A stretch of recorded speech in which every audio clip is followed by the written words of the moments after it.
I was about 8 years old. He was just a little boy, growing up in Savannah, playing the sport he loved, wearing a cardboard helmet. I loved it. I really did. I liked participating. I liked the competition of it. When it came to football, Taz Anderson was better than just about everyone else. Now this is Georgia Tech Hall of Fame.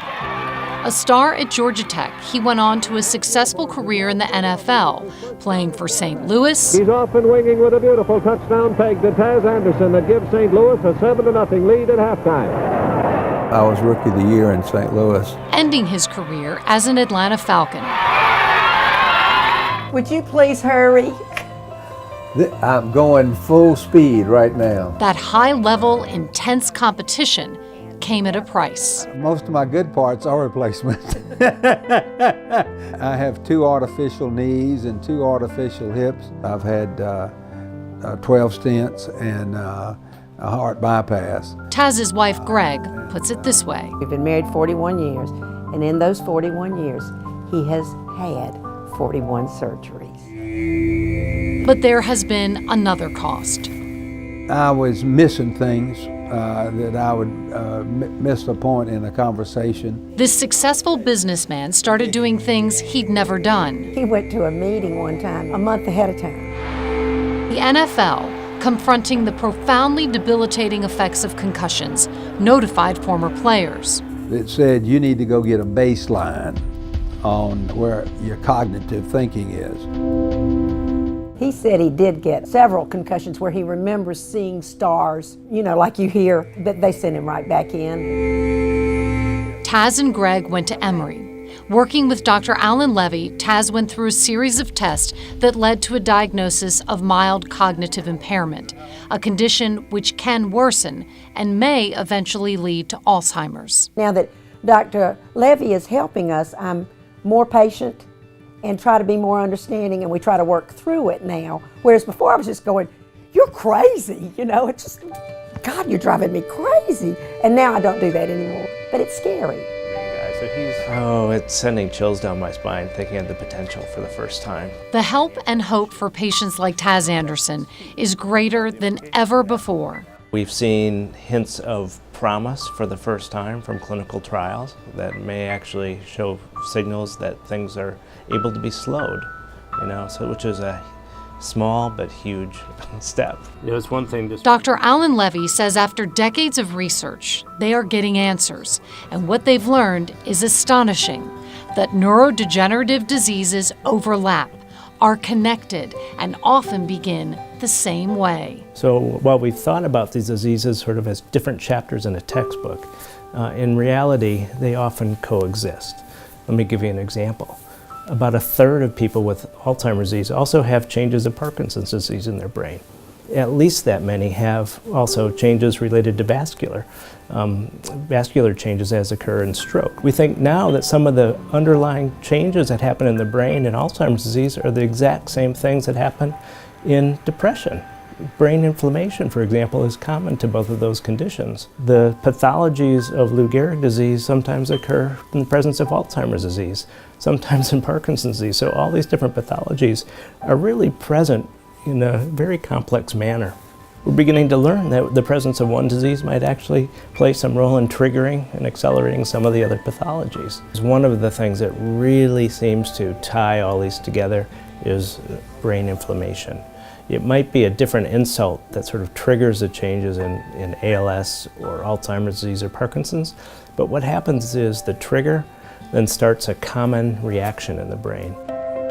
A Family Affair has helped Dr. Levy and Emory take their efforts to the next level with the creation of the Brain Health Center, a world-class facility where patient treatment and research trials into neurodegenerative diseases happen under one roof. We've been able to bring together faculty from across multiple departments, experts in Parkinson's disease, Alzheimer's disease, psychiatric conditions like depression. All these diseases also have another major thing in common, and that's the root cause of the disease starts decades before symptoms begin.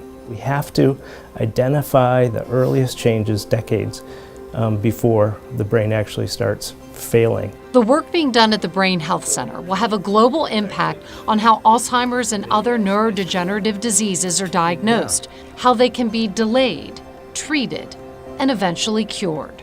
We've started developing new care models.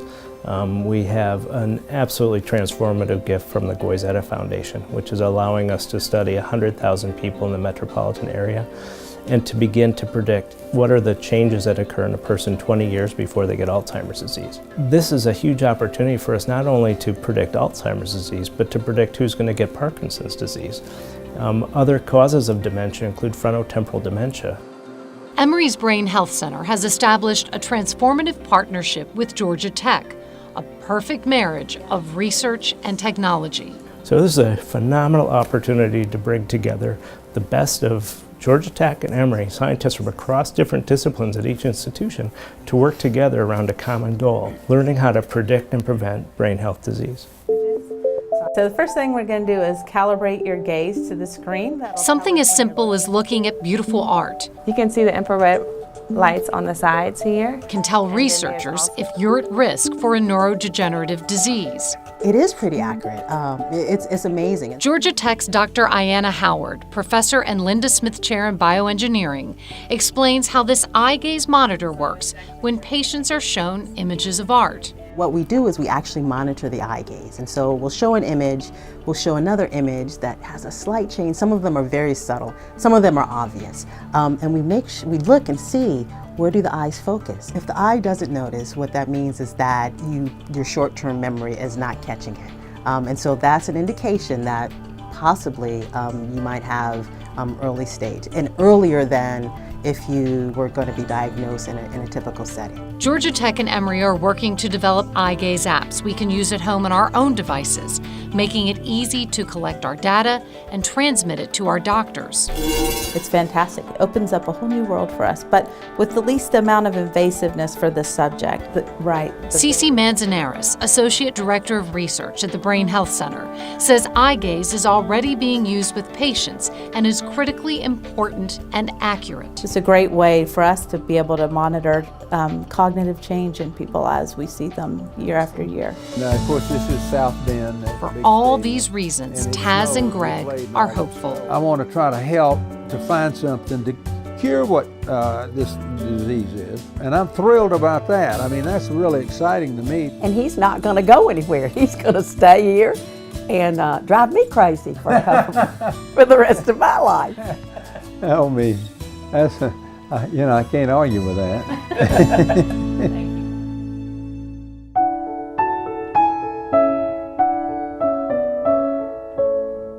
A family affair began with one family.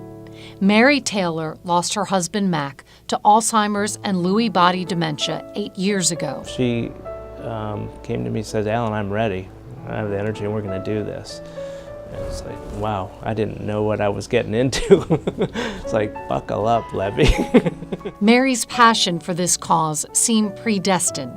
Mac was not Mary's introduction to neurodegenerative diseases and conditions.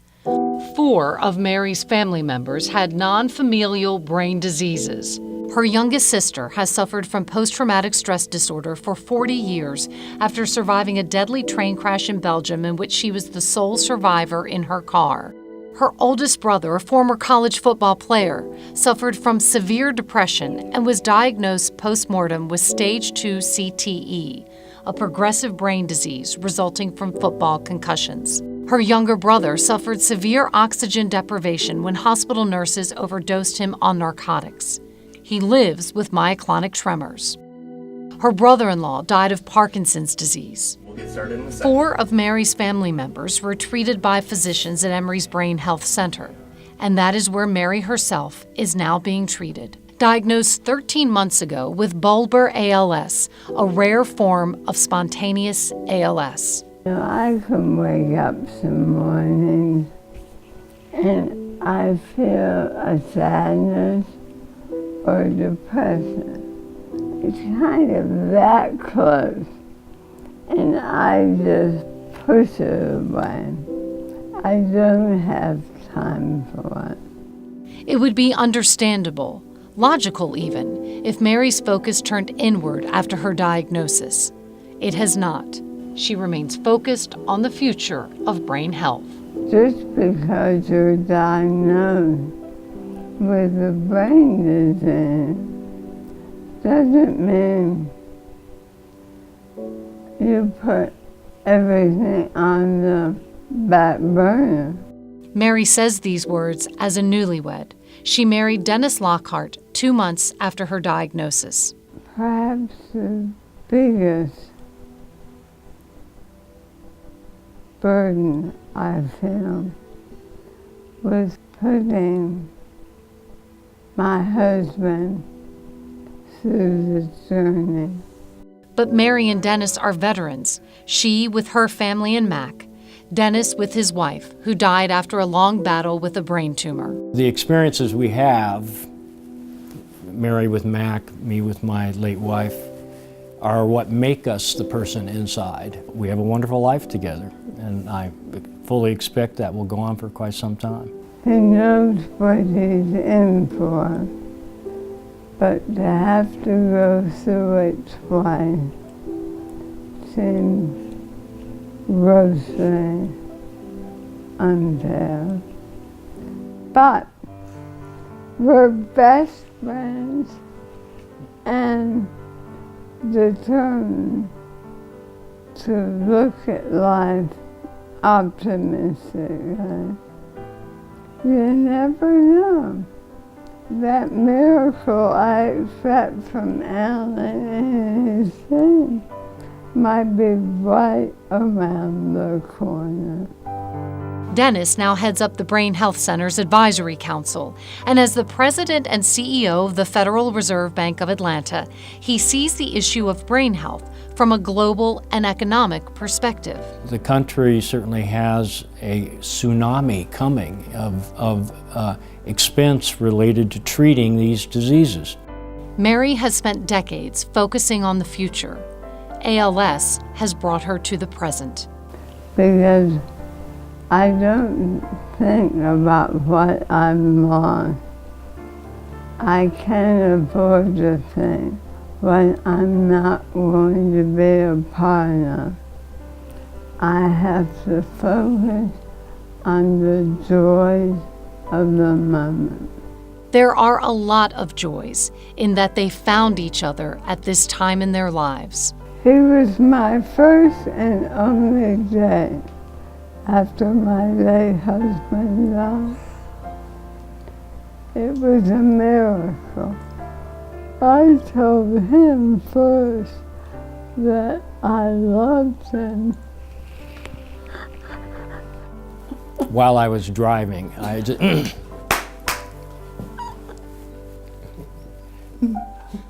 I came close to driving off the road. That thing that can get lost when we focus on disease is life. It doesn't end with the diagnosis. Love and laughter are still there. And more than ever, there is reason to hope. Each day brings new discoveries, treatments, revelations. It is why Mary's life will remain dedicated to brain health. Her words, ones to live by. We don't have time to wait.